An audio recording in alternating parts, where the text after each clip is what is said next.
Voici la véritable et sombre histoire de Peppa Pig.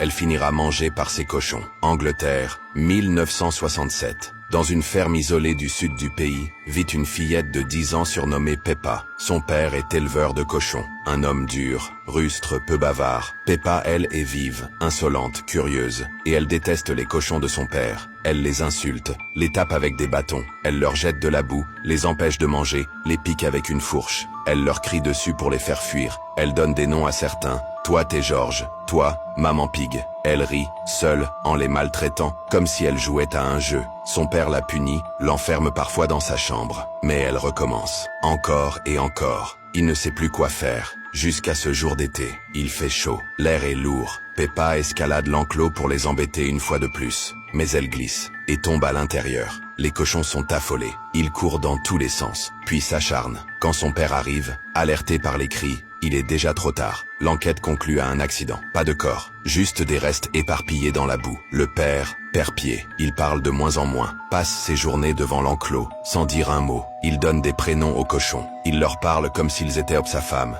sa fille, son fils. Puis un jour, il prend un couteau et ouvre le ventre d'une truie, puis une autre, puis une autre. Il les éventre une par une, en criant « Rendez-les-moi, rends-moi ma fille !» Il sera interné, à vie. La ferme est vendue quelques mois plus tard. Et aujourd'hui, plus personne n'ose s'approcher de l'ancien enclos. Et toi, quelle prochaine histoire tu veux entendre ?